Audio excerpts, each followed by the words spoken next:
Hello, ഇന്ന് നമുക്ക് egg butter masala ഉണ്ടാക്കിയാലോ. അപ്പോൾ നമുക്ക് എങ്ങനെ ഉണ്ടാക്കണമെന്ന് നോക്കാവേ.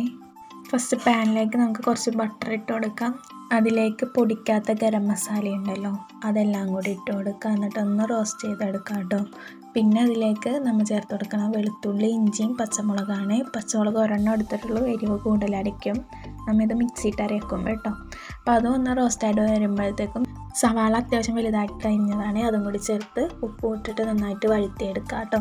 അതൊന്ന് വഴണ്ട് വരുമ്പോഴത്തേക്കും നമുക്ക് കാഷ്യൂനട്ട് അതിലേക്ക് ഇട്ട് കൊടുക്കാം. എന്നിട്ട് ഒന്നും കൂടി നമുക്ക് മിക്സ് ചെയ്തതിന് ശേഷം അത് നന്നായിട്ട് വഴണ്ട് വന്നിട്ട് തക്കാളിയും കൂടി ചേർത്ത് അതും ഒന്ന് ഉടഞ്ഞ് വരണം കേട്ടോ. നന്നായിട്ട് ഉടഞ്ഞ് വരുമ്പോഴത്തേക്കും മഞ്ഞൾപ്പൊടി, മുളക് പൊടിയും കൂടി ചേർത്ത് നന്നായിട്ട് മിക്സ് ചെയ്തെടുക്കാം കേട്ടോ. ഇപ്പോൾ നമ്മൾ ഇതും രണ്ടും മാത്രം പൊടികളായിട്ട് ചേർത്ത് കൊടുക്കണുള്ളൂ. ഇത് ചൂടാറിയതിന് ശേഷം നമുക്ക് നന്നായിട്ട് പേസ്റ്റ് പോലെ അരച്ചെടുക്കാവേ.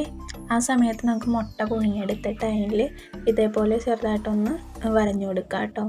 പിന്നെ മറ്റൊരു പാൻ വെച്ചിട്ട് അതിലേക്ക് മഞ്ഞൾപ്പൊടിയും മസാലപ്പൊടിയും ഇട്ടിട്ട് ഈ പുഴുങ്ങിയ മുട്ടയിട്ടൊന്ന് ഫ്രൈ ചെയ്തെടുക്കാവേ.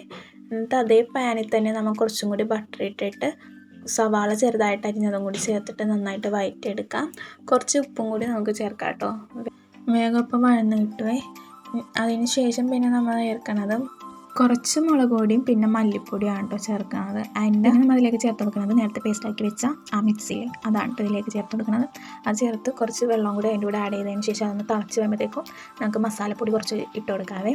അതും കൂടി ഇട്ടിട്ട് നമുക്ക് ഒന്ന് തിളപ്പിച്ചെടുക്കാം. അത് കഴിഞ്ഞിട്ട് നമുക്ക് മുട്ടയും കൂടി അതിലേക്ക് ആഡ് ചെയ്യാം കേട്ടോ. അത് നന്നായിട്ട് അതിലേക്കിടങ്ങ് തിളക്കട്ടെ.